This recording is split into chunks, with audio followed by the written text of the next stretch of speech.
Curious George rides a bike. This is George. He lived with his friend, the man with the yellow hat. He was a good little monkey and always very curious. This morning, George was curious the moment he woke up because he knew it was a special day.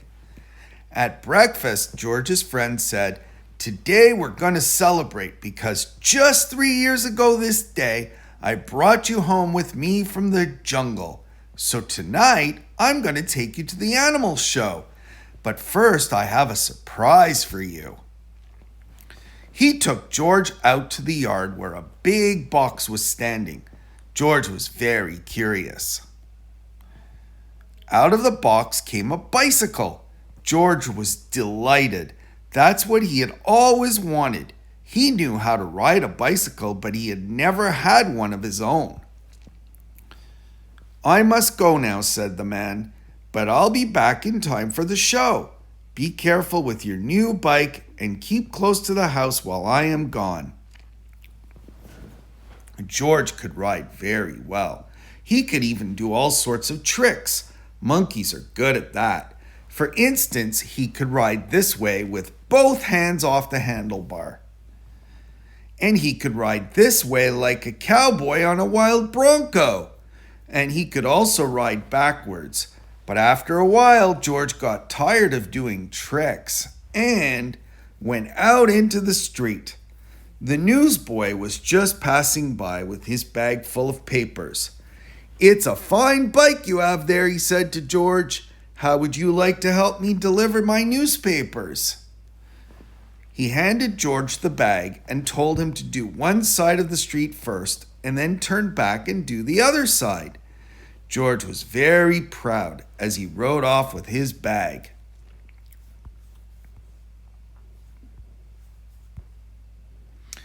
He started to deliver the papers on one side of the street as he had been told.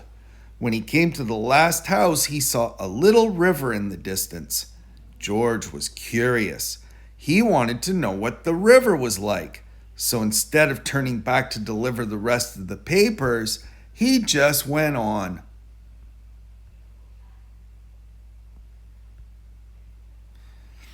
There was a lot to see at the river. A man was fishing from the bridge. A duck family was paddling downstream, and two boys were playing with their boats. George would have liked to stop and look at the boats, but he was afraid the boys might find out that he had not delivered all the papers. So he rode on. While riding along, George kept thinking of boats all the time. It would be such fun to have a boat. But how could he get one? He thought and thought, and then he had an idea. He got off the bicycle, took a newspaper out of the bag, and began to fold it. First, he folded down the corners like this. Then he folded both edges up, brought the ends together, and flattened it sideways. Then he turned one corner up, then the other one, again brought the ends together and flattened it sideways. Then gently he pulled the ends open, and there he had a boat. Now the moment had come to launch the boat. Would it float? It did! So George decided to make some more boats. Finally, he had used up all of the papers and had made so many boats that he could not count them. He'd made a whole fleet of boats. Watching his fleet sailing down the river, George felt like an admiral. But watching his fleet, he forgot to watch where he was going.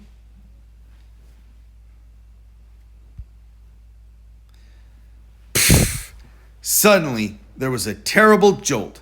The bicycle had hit a rock and George flew off the seat, head first.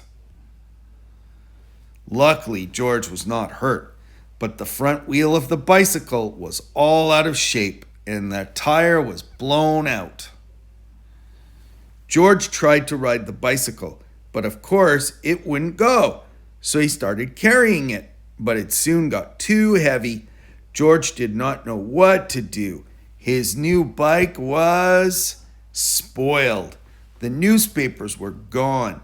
He'd wish he had listened to his friend and kept close to the house. Now he just stood there and cried. Suddenly his face brightened. Why, he had forgotten that he could ride on one wheel. He tried it and it worked. He had hardly started out again when he saw something.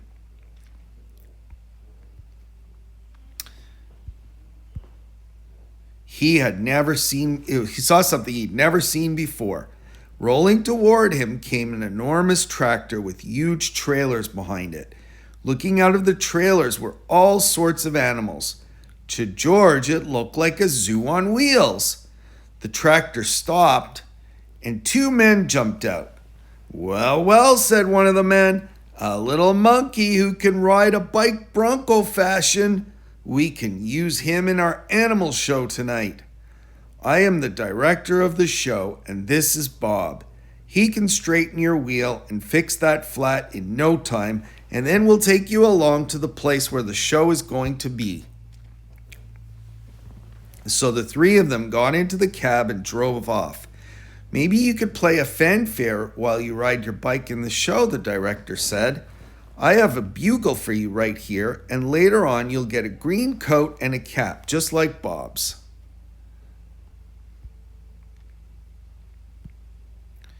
On the show grounds, everybody was busy getting things ready for the show. "I must do some work now," said the director. "Meanwhile, you may have a look around and get acquainted with all the animals. But you must not feed them, especially the ostrich, because he'll eat anything and he might get very sick afterwards." George was curious. Would the ostrich really eat anything? He wouldn't eat a bugle, or would he? George went a little closer to the cage, and before he knew it, the ostrich had snatched the bugle and tried to swallow it. But a bugle is hard to swallow, even for an ostrich. It got stuck in his throat. Funny sounds came out of the bugle as the ostrich was struggling with it, all blue in the face. George was frightened. Fortunately, the men had heard the noise. They came rushing to the cage and got the bugle out of the ostrich's throat just in time. The director was very angry with George. "We cannot use little monkeys who don't do as they are told," he said. "Of course you cannot take part in the show now. We're going to have to send you home." George had to sit on a bench all by himself, and nobody even looked at him. He was terribly sorry for what he had done, but now it was too late. He had spoiled everything. Meanwhile, the ostrich, always hungry, had got hold of a string dangling near his cage. This happened to be the string which held the door to the cage of the baby bear. As the ostrich nibbled at it, the door opened, and the baby bear got out. He ran away as fast as he could and made straight for a high tree near the camp. Nobody had seen it but George, and George was not supposed to leave his bench. But this was an emergency, so he jumped up, grabbed the bugle, and blew it as loud as he could. Then he rushed to his bicycle. The men had heard the alarm and thought at first that George had been naughty again. But when they saw the empty cage and the ostrich nibbling at the string, they knew what had happened. George raced toward the tree, far ahead of the men. By now, the bear had climbed quite high, and this was dangerous because little bears can climb up a tree easily, but coming down is much harder. They may fall and get hurt. The men were worried. They did not know how to get him down safely, but George had a plan. With the bag over his shoulder, he went up the tree as fast as only a monkey can, and when he reached the baby bear, he put him in his bag and carefully let him down so that the men could safely catch him. Everybody cheered when George had come down from the tree. "You are a brave little monkey," said the director. "You saved the baby bear's life. Now you'll get your coat back, and of course, you may ride your bike and play the bugle in the show."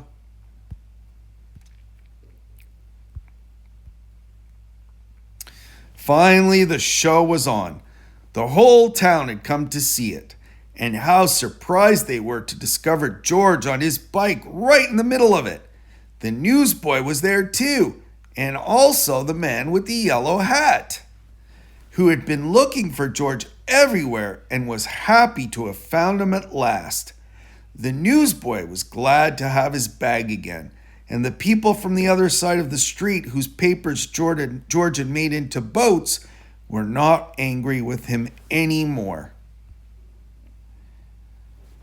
When the time had come for George to say goodbye, the director let him keep the coat and the cap and the bugle, and then George and his friend got into the car and went home.